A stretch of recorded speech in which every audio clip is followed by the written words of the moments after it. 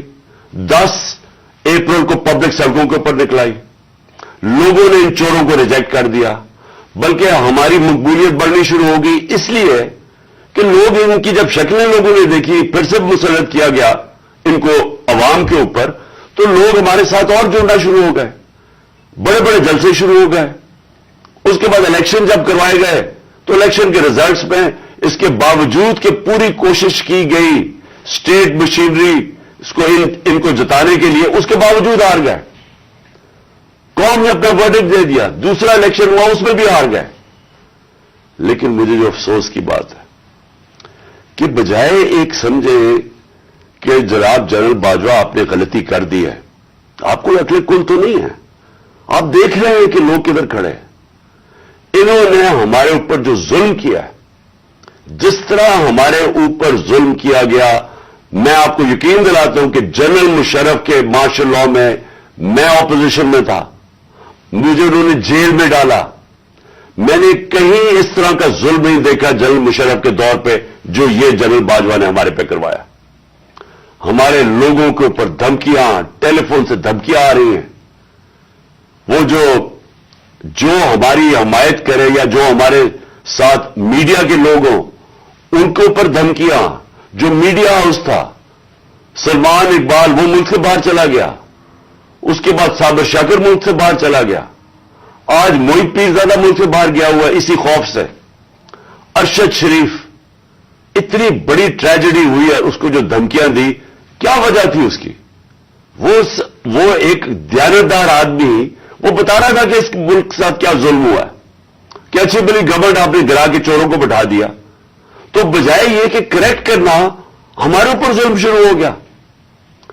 اور ظلم کی انتہا یہ تھی کہ سوشل میڈیا کے لوگوں کو اٹھا اٹھا کے لے جاتے تھے، ان کو مار پھینٹا لگا کے تو اگلے دوسرے دن گھر واپس بھیجتے تھے. دھمکیاں دیتے تھے کہ آگے سے کیا تو یہ ہوگا.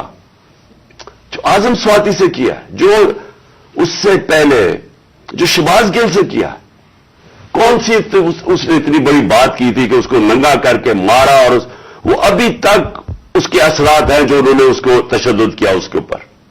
اور اعظم سواتی نے کیا بات کی تھی؟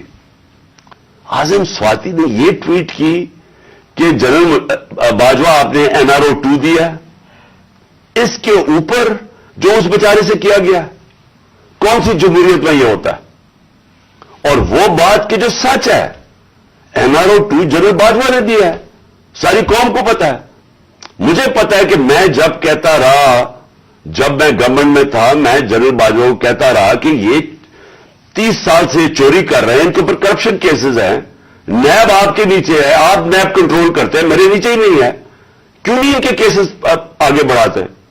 پہلے تو ہمیں سارا وقت یہ بتاتے رہے کہ فکر نہ کریں سر، ہو رہا ہے سب کچھ، سر ابھی کچھ ہو رہا ہے. پہلے تو ہمیں یہ بتاتے رہے. آہستہ آہستہ ہمیں پتا چلا کہ ان کی تو کوئی نیت ہی نہیں ہے کرپشن کی. مجھے پھر کہنا شروع ہو گئے کہ جی آپ ملک کی اقتصادیات کو ٹھیک کریں، اکانومی کو ٹھیک کریں، بھول جائیں اس کو، یہ اکاؤنٹیبلٹی کو. کبھی کوئی مہذب معاشرہ یہ اجازت دیتا ہے کہ بڑے بڑے لوگ جو اربوں روپے کی چوری کریں، آپ کہ ان کو بھول جائیں، ان کو NRO دے دیں، اور آپ چھوٹے چھوٹے چوروں کو پکڑنا شروع کریں اور سمجھیں کہ آپ کا ملک ترقی کر سکتا ہے؟ کیا چین پاگل ہے جنہوں نے 450 وزیروں کو جیلوں میں ڈالا ہے پچھلے چند سالوں میں؟ کیا جو پریزیڈنٹ شی جن پنگ ہے اس کو اسٹیٹسمین مانا جاتا ہے؟ اس نے وہ کام کر دیا جو دنیا میں کسی نے کیا ہی نہیں ہے. 70 کروڑ لوگوں کو اس نے غربت سے نکالا ہے چائنا میں پچھلے 30 سالوں میں. وہ اس کو کیا ضرورت پڑی ہے کہ جو کرپٹ منسٹر ان کو پکڑے، ان کا احتساب کرے؟ کیونکہ کوئی معاشرہ بھی کامیاب نہیں ہو سکتا جب تک رول آف لا نہیں ہوتا، جب تک انصاف نہیں ہوتا، جب تک آپ بڑے بڑے لوگوں کو، جو اصل تو نقصان ملک کو بڑے چور کرتے ہیں، آپ ان کو پکڑ نہیں رہے اور آپ کہیں گے کہ نیچے سے یہ بیچارے چھوٹے چھوٹے لوگوں، پٹواریوں کو پکڑتے رہے. اور یہ ہمارے سامنے ہوا. شہباز شریف کو بچایا گیا، اس کو اوپر اوپن اینڈ شٹ کیس تھا، اس کا 16 ارب روپے کا یہ جو FI کا کیس تھا، اس میں تو کوئی شک ہی نہیں تھا. اور اس کا جو بیٹا باہر بھاگ گیا, آج جو سلمان شہباز واپس آیا ہے, وہ کیوں باہر بھاگا تھا؟ جیسے ہی ایف آئی اے نے اس سے سوال پوچھا کہ جناب بتائیے مقصود چپڑاسی اور نوکروں کے پاس اربوں روپے کدھر سے آئے, وہ ایک دم ملک سے باہر بھاگ گیا. اور اس کو ان ساروں کو واپس لایا جا رہا ہے. کیا ہوا؟ اس میں کوئی شک ہے کہ NRO2 دے کے اس سارے ملک کا ایک جنرل مشرف نے نقصان کرایا تھا NRO1 کا. اس ملک نے بھاری قیمت ادا کی اس کی, 4 گنا زیادہ ہمارا قرضہ چڑھایا انہوں نے 10 سالوں میں لوٹ مار کر کے. اب پھر جب ان کے اوپر کیسز تھے 1100 ارب روپے کے کیسز ہیں, وہ انہوں نے پھر ان کو NRO2 دلوا دیا. تو کون تھا اس کا ذمہ دار؟ کس نے یہ کیا تھا؟ جنرل باجوہ نے کیا تھا. میں آپ کو چیزیں اس کی طرف دکھانا چاہتا ہوں کہ کیسے قانون انہوں نے بنایا جس میں بچے لوگ, جس میں ہر کسی کو بچایا گیا.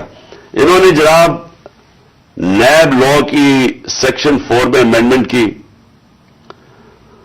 اس کے اندر یہ فیصلہ, اس کے اندر کون بچتے ہیں؟ راجہ پرویز اشرف بچ جاتے ہیں اور شاید خاقان عباسی بچ جاتے ہیں.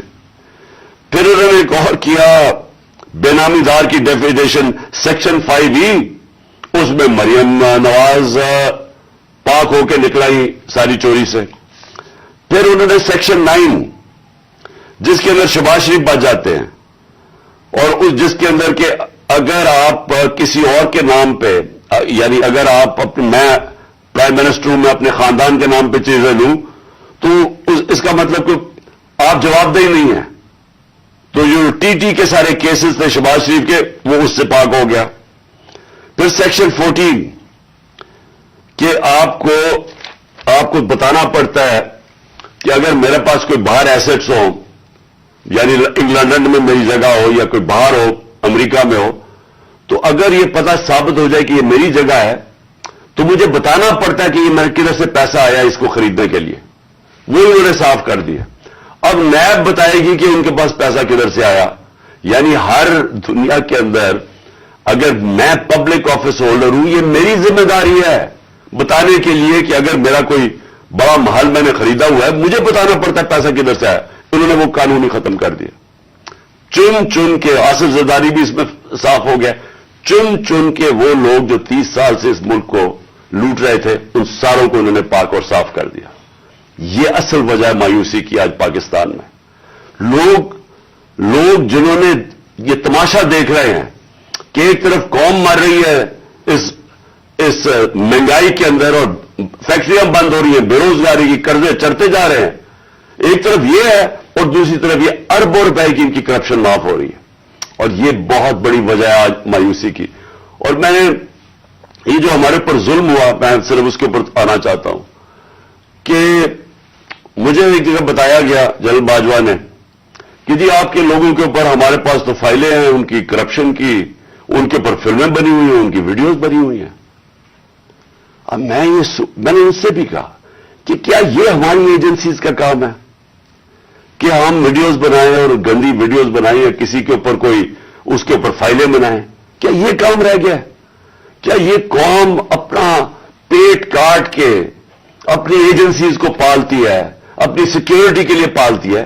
وہ تو ملک کی سیکیورٹی کے لیے پالتی ہے.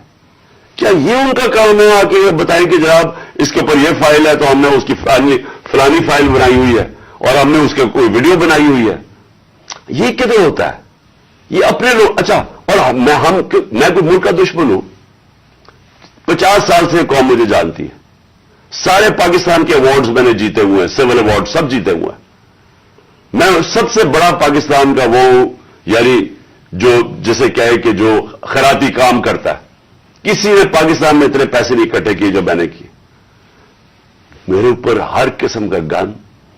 یہ سوچیں کہ میرا پرائم منسٹر, جب میں پرائم منسٹر تھا, میرے گھر کا فون ٹیپ کیا ہوا تھا اور وہ ٹیپ ہی نہیں کیا, اس کے بعد وہ لیکس کرتے ہیں. یہ پرائم منسٹر کے گھر, کوئی یہ نہیں پوچھ رہا کہ اتنا یہ آفیشل سیکرٹ ایکٹ کی وائلیشن ہے. پرائم منسٹر کے پرائیویٹ نمبر کو ٹیپ کریں اور اس کو جا کے آپ پبلک کر دیں. یہ کہاں ہوتا ہے؟ اگر میں اپنے پرنسپل سیکرٹری, میں اپنے پرنسپل سیکرٹری سے بات کر رہا ہوں, وہ انہوں نے ٹیپ چلا دی, وہ کون کر رہا تھا؟ تو میں پھر سے ہی پوچھتا ہوں, ہم کوئی ملک کے دشمن ہیں؟ کیا میں کوئی پیسے لوٹ کے میرے باہر پڑے ہوئے ہیں؟ کیا میں کوئی ملک سے غداری کر رہا ہوں؟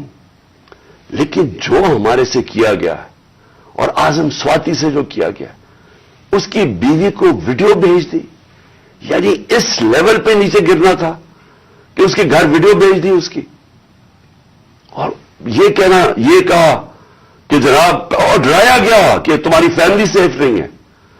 اور قصور اس کا یہ کہ وہ کہہ رہا ہے کہ NRO-2 جنرل باجوہ نے دیا ہے. ساری بچہ قوم جانتی ہے کہ NRO-2 جنرل باجوہ نے دیا ہے، NRO-1 مشرف نے دیا ہے، سب کو پتا ہے. اس کے اوپر اتنی سزا، ایک سینیٹر کو، اس کو اٹھا کے، ہارٹ کا پیشنٹ ہے اعظم سواتی، اس کو کبھی وہاں بھیج رہے ہیں، کوئٹہ بھیج رہے ہیں، اس ٹھنڈ میں سندھ بھیج رہے ہیں پرائیویٹ جہاز میں. کون سا جرم کیا اس نے؟ اور کیوں؟ اگر آپ نے نہیں دیا NRO-2 تو جا کے پبلک کو بتائیں نہیں دیا آپ نے. سارے آ کے لوگوں کو بتائیں آپ کے کس طرح آپ نے لوگوں کو بچایا. ہم بتائیں گے کیسے بچایا آپ نے. میں ایز پرائم منسٹر بتاؤں گا کہ کیسے آپ نے احتساب ہونے نہیں دیا.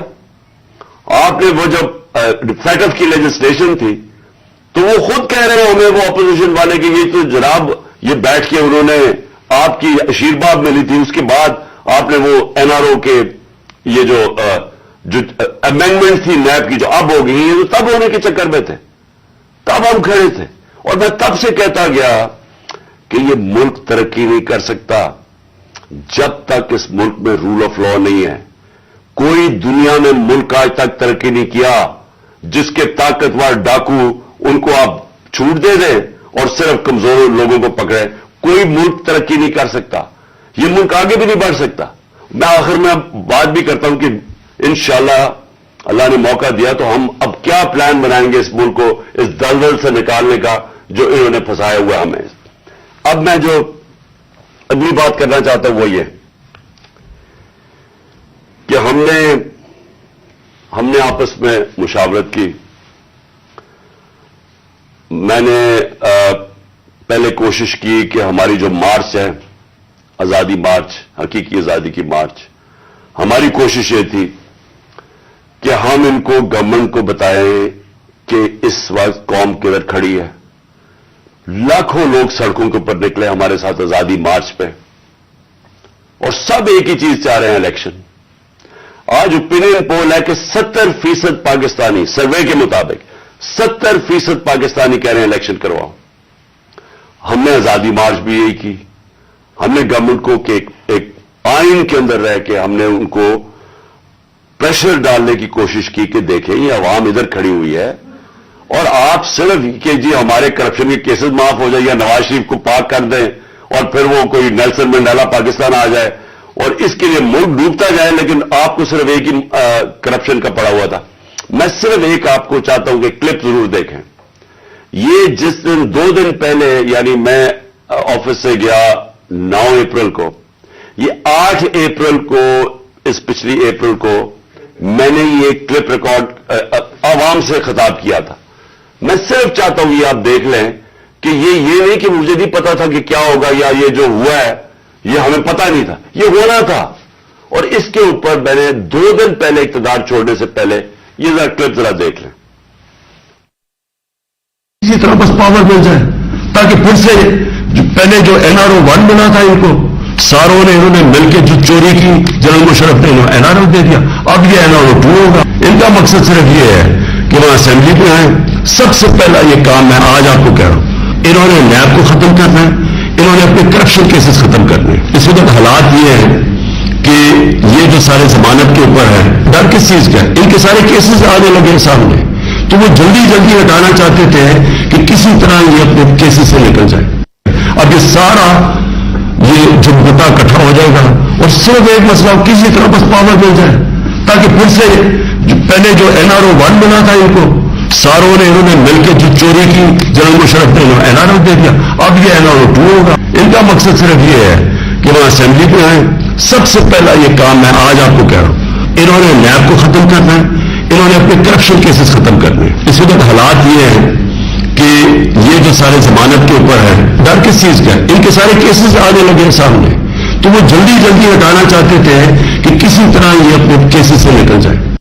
اب یہ سارا یہ جمہوریہ اکٹھا ہو جائے گا اور صرف ایک مسئلہ کسی طرح بس پاور مل جائے تاکہ پھر سے پہلے جو NRO 1 بنا تھا ان کو ساروں نے انہوں نے مل کے جو چوری کی جنرل مشرف نے NRO دے دیا, اب یہ NRO 2 ہوگا. ان کا مقصد صرف یہ ہے کہ وہاں اسمبلی پہ آئیں. سب سے پہلا یہ کام میں آج آپ کو کہہ رہا ہوں, انہوں نے نیب کو ختم کرنا ہے, انہوں نے اپنے کرپشن کیسز ختم کرنے. اس وقت حالات یہ ہیں کہ یہ جو سارے ضمانت کے اوپر ہے, ڈر کس چیز کا ہے؟ ان کے سارے کیسز آنے لگے ہیں سامنے, تو وہ جلدی جلدی ہٹانا چاہتے تھے کہ کسی طرح یہ اپنے کیسز سے نکل جائے. اب یہ سارا یہ جمہوریہ اکٹھا ہو جائے گا اور صرف ایک مسئلہ کسی طرح بس پاور مل جائے تاکہ پھر سے پہلے جو NRO 1 بنا تھا ان کو ساروں نے انہوں نے مل کے جو چوری کی جنرل مشرف نے NRO دے دیا, اب یہ NRO 2 ہوگا. ان کا مقصد صرف یہ ہے کہ وہاں اسمبلی پہ آئیں. سب سے پہلا یہ کام میں آج آپ کو کہہ رہا ہوں, انہوں نے نیب کو ختم کرنا ہے, انہوں نے اپنے کرپشن کیسز ختم کرنے. اس وقت حالات یہ ہیں کہ یہ صرف آپ کو اس لیے دکھا رہا تھا کہ ہمیں سب پتا تھا یہ کیا ہو رہا ہے. مجھے یہ سازش کا پوری طرح پتا تھا. مجھے میرے ہٹنے سے 1 سال پہلے کا اندازہ ہو گیا تھا کہ یہ شہباز شریف کو تیار کیا جا رہا ہے لانے کے لیے. اس کے باوجود کہ اس کے پاس 16 ارب روپے اس کے اور اس کے بچوں کے اوپر FIA کیس تھے اور 8 ارب روپے کے نیب کے کیس تھے. تو مجھے یہ سارا پتا تھا یہ ہو رہا ہے. اور مجھے افسوس کی بات یہ ہے کہ میں جب بھی پوچھتا تھا جنرل باجوہ سے تو ہمیشہ کہتے تھے کہ نہیں, ہم تو کسی صورت ہم ایسا نہیں کر سکتے, ہم تو کنٹینیوٹی چاہتے ہیں. تو اس کا نتیجہ کیا ہوا؟ وہ آ گیا, شہباز شریف آ گیا اور آپ کے سامنے جو ملک کے اب حالات ہیں آپ سب ساری قوم کے سامنے ہیں. میرا پوائنٹ یہ ہے آج کہ میں ابھی آخری جو ابھی اناؤنسمنٹ جو کرنے لگا ہوں اس سے پہلے میں صرف یہ پوچھنا چاہتا ہوں, کون ہے ذمہ دار اس کا؟ کیا کوئی اس کا جواب دے گا کہ اچھی بلی گورنمنٹ چلتے ہوئے اس کو گرا کے ان چوروں کو اوپر لے آئے؟ اور میرا اگلا سوال یہ ہے کہ اس کے بعد جو ہمارے اوپر سختیاں کی گئی, جو سوشل میڈیا پہ جو میڈیا جو ہماری حمایت کرتا تھا, کیسز کی میرے اوپر بارش ہو گئی, مجھے دہشت گردی کا کیس کروا دیا. 25 مئی کو پولیس نے جس طرح ہمارے اوپر ظلم کیا, اور جب ہم پولیس والوں سے پوچھتے تھے وہ کہتے تھے جی ہمیں پیچھے سے آرڈر ہے. جس طرح کا ہمارے اوپر ظلم کیا گیا, میں سوال یہ پوچھتا ہوں کہ کیا ہم بھیڑ بکریاں ہیں, ہم کیڑے مکوڑے ہیں کہ آپ جب فیصلہ کریں پہلے آپ, اور میں نے آپ کے کانوں سے جنرل باجوہ کے کانوں سے سنا کہ یہ کرپٹ ہے, اب آپ نے فیصلہ کیا کہ یہ ٹھیک ہو گئے ہیں, اور آپ نے فیصلہ کیا کہ جناب یہ آپ ملک کو ٹھیک کریں گے. تو کیا ہم وہ کیڑے مکوڑے ہیں کہ جدھر آپ بھیڑ بکریوں کو دھکیلیں گے ہم ادھر چلے جائیں گے؟ یعنی ہم انسان ہیں یا ہم جانور ہیں کہ جو آپ کا فیصلہ ہو بند کمروں کے اندر ہم اسی کے اوپر چل پڑے؟ اور آپ کو جب نظر بھی آ رہا تھا کہ پاکستانی قوم ان کو ریجیکٹ کر رہی ہے, ہمیں تو ہمارے ساتھ میرا تو فائدہ کروا دیا. مجھے تو اللہ نے کبھی اتنی عزت دی نہیں جو اس کے بعد ملی ہے, لیکن ملک کو کدھر پہنچا دیا آج. اور میں کیا یہ پوچھنا چاہتا ہوں کہ پاکستان کا مستقبل ہے کہ پہلے یہ لوٹیں گے, اب ان کے بچے تیار ہو گئے لوٹنے کے لیے, کیا اب ہم ان کو لے کے آئیں گے؟ اور اگر ہم ان کے خلاف جائیں گے اور ہم ان کو ریزسٹ کریں گے تو ہمیں پھیٹا لگایا جائے گا, ہمارے پر کیسز کیے جائیں گے, ہمیں ڈرایا جائے گا. مجھے ابھی بھی کہہ رہے ہیں کہ جی آپ اگر یہ آپ نے گورنمنٹ چھوڑ دی تو آپ کے اوپر بڑا ظلم ہوگا, آپ کی پروٹیکشن چلی جائے گی. جب میں جا رہا تھا, میں آج اپنی قوم کو بتانا چاہتا ہوں کہ جب میں جا رہا تھا مارچ کے اوپر, سب کو میرے ارد گرد بھی لوگوں کو پتا ہے, میں نے سب کو کہا تھا کہ اس میں واردات ہوگی, میرے خلاف میری جان کو خطرہ ہے. میں نے ٹی وی کے اوپر جا کے اس سے پہلے بتایا تھا کہ یہ دینی انتہا پسند کے نام پہ مجھے قتل کریں گے. ہر روز جب میں مارچ پہ جاتا تھا اور میں بشرا بیگم کو خدا حافظ کہتا تھا, میں تو ان کو سلام کرتا ہوں کہ ان کو پتا ہوتے ہوئے کہ میری جان خطرے میں تھی, اس کے باوجود وہ مجھے کہتی تھی کہ نہیں جاؤ, یہ جہاد ہے, یہ اللہ کے لیے آپ کام کر رہے ہیں. کوئی اپنی زندگی خطرے میں نہیں ڈالتا پیسے کے لیے یا اقتدار کے لیے, کوئی زندگی خطرے میں نہیں ڈالتا. جہاد کے لیے جب آپ اللہ کے لیے کام کر رہے ہیں تب آپ پتا ہوتے ہوئے کہ اب زندگی خطرے میں, اس کے باوجود جاتا تھا میں. اور میں جیسے ٹھیک ہوں گا انشاءاللہ جیسی میں چلنے کے قابل ہوں گا میں پھر نکلوں گا باہر، کیونکہ یہ اللہ کا کام ہے۔ اپنی قوم کو حقیقی طور پہ آزاد کرنا یہ اللہ کا حکم ہے ہمیں۔ ظلم اور ناانصافی کے ساتھ سامنے کھڑا ہونا یہ اوپر والے کا حکم ہے، اس کو وہ جہاد کہتا ہے۔ امر بالمعروف پہ چلنا، کہ جب آپ دیکھ رہے ہیں یہ سارے چوروں کا ٹولہ اوپر بیٹھ گیا ہے اور آپ چپ کر کے بیٹھے رہیں بھیڑ بکریوں کی طرح، یہ آپ قرآن کا جو اللہ کا حکم ہے اس کے خلاف جا رہے ہیں۔ تو میرے لیے تو یہ جہاد ہے، تو میں نے تو یہ رکنا نہیں ہے۔ اور میں اپنی ساری قوم کو آج کہہ رہا ہوں، میں نوجوانوں آپ کو کہہ رہا ہوں، یہ کبھی نہ سوچے جو یہ 7.5 لاکھ ہمارے لوگ ملک چھوڑ کے گئے ہیں۔ مجھے افسوس ہے کہ دیکھیں آسان راستہ ہے، میرے لیے کیا آسان زندگی تھی۔ میں کرکٹ کے بعد کچھ بھی نہ کرتا، تھوڑی سی کرکٹ کے اوپر بات چیت کرتا ہوں، اللہ نے مقام اتنا دیا ہوا ہے میں کروڑ روپیہ کما سکتا ہوں، مجھے تو کچھ کرنے کی ضرورت نہیں تھی۔ لیکن اللہ نے ہمیں کسی مقصد کے لیے پیدا کیا ہے۔ جانور آتے ہیں، بچے پیدا کرتے ہیں، کھا پی کے مر جاتے ہیں، تو انسان بھی اگر اس کو اب سمجھ ہی نہ آئے کہ اللہ نے ہمیں کسی مقصد کے لیے پیدا کیا ہے، تو اس میں جانوروں میں کیا فرق رہ جاتا ہے؟ وہ جب قرآن کی آیت ہے کہ جب انسان فرشتے سے بھی اوپر چلا جاتا ہے لیکن گرتا ہے تو جانور سے بھی نیچے چلا جاتا ہے۔ تو میں اپنی ساری قوم کو کہہ رہا ہوں کہ دیکھیں ہمارے سامنے اب 2 راستے ہیں۔ ہم ان چوروں کے ٹولوں کو مان لیں تو ہم اپنی تباہی کر رہے ہیں، اس ملک کا کوئی مستقبل نہیں ہے۔ ایک ہی راستہ ہے کہ ہم جدوجہد کریں۔ میں وہاں جب گیا پنڈی پہنچا اور میں اس وقت بڑی تکلیف میں تھا، میں یہ بھی آپ کو بتا دوں، کیونکہ مجھے ڈاکٹرز نے کہا تھا ابھی نہیں آپ ٹریول کر سکتے۔ میں گیا اس کے باوجود صرف اپنے لوگوں کو کھڑا کرنے کے لیے کہ دیکھیں یہ پاکستان کے لیے ایک فیصلہ کن وقت ہے، اس کو ضائع نہ ہونے دیں۔ قوم میں بیداری آ گئی ہے، اور میں وہاں 2 میں چیزیں کر سکتا تھا۔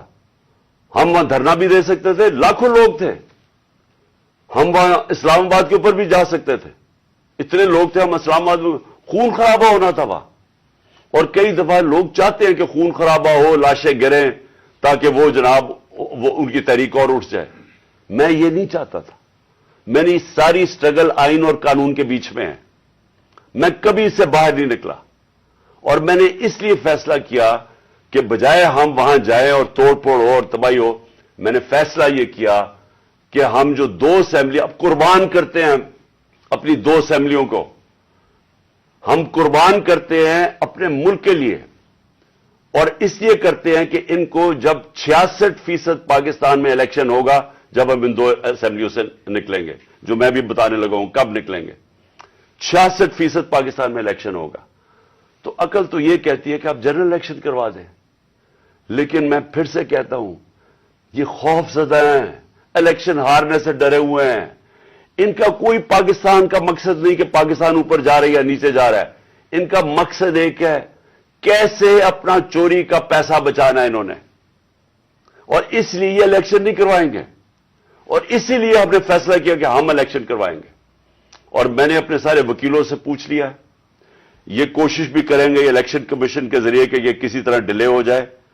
آئین بالکل اجازت نہیں دیتا 90 دن کے آگے۔ ہم نے فیصلہ کیا ہے، اور میں بڑا شکر گزار ہوں اپنے دونوں چیف منسٹرز کا کہ انہوں نے بالکل میرے ساتھ چلے ہیں، میرا ساتھ دیا ہے۔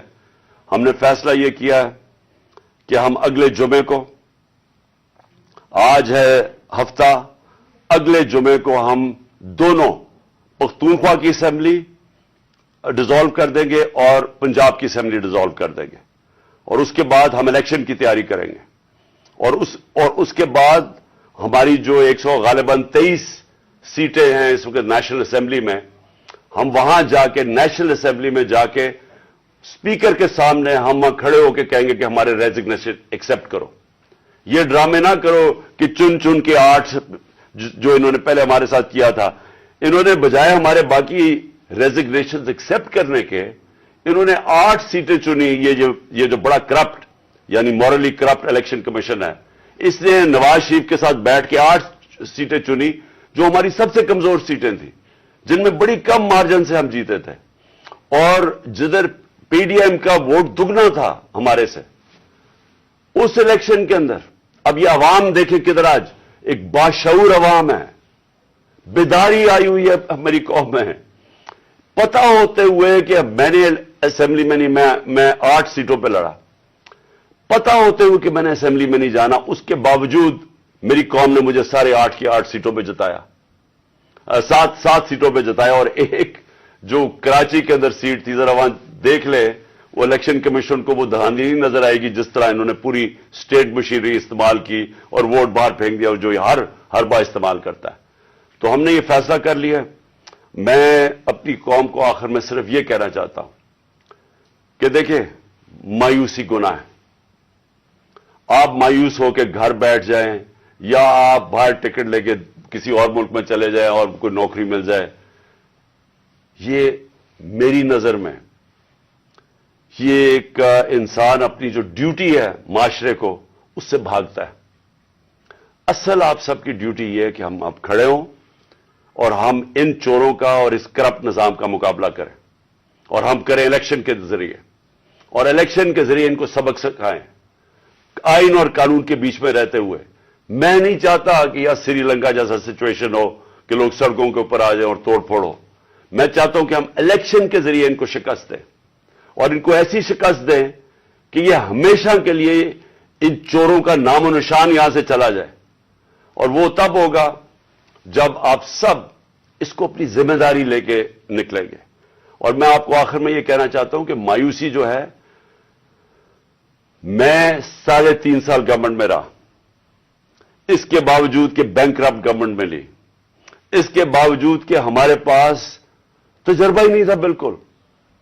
ہم پہلی دفعہ گورنمنٹ میں آئے تھے، ایک کے بعد دوسرا کرائسس تھا، صدی میں ایک دفعہ کرونا جیسا کرائسس آتا ہے، وہ اوپر سے آ گیا، 2 سال وہ رہا۔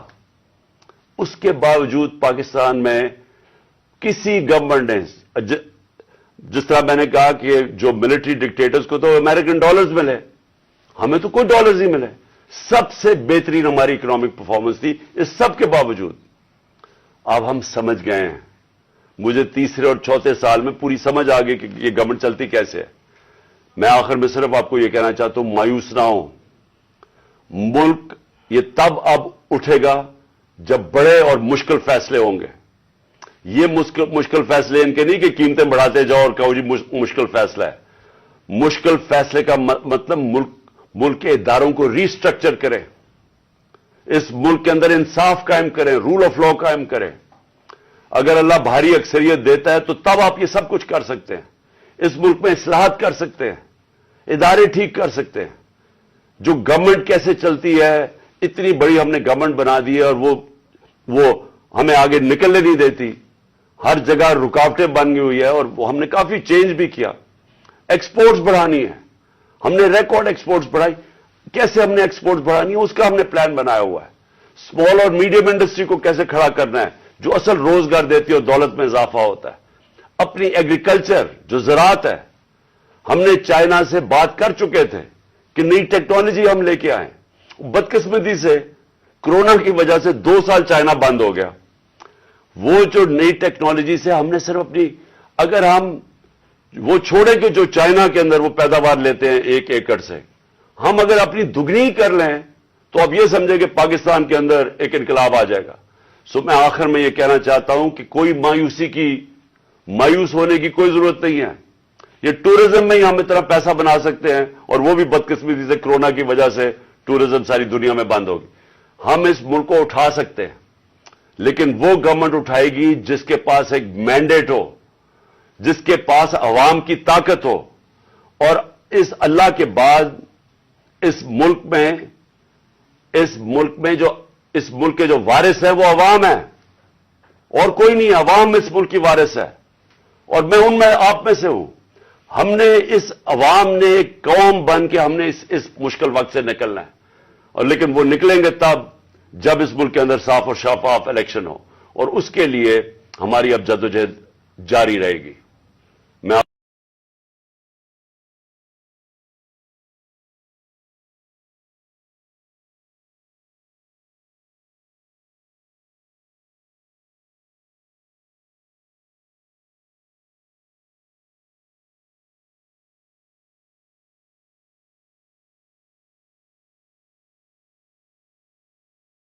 اس عوام نے ایک قوم بن کہ ہم نے اس مشکل وقت سے نکلنا ہے، اور لیکن وہ نکلیں گے تب جب اس ملک کے اندر صاف اور شفاف الیکشن ہو، اور اس کے لیے ہماری اب جدوجہد جاری رہے گی۔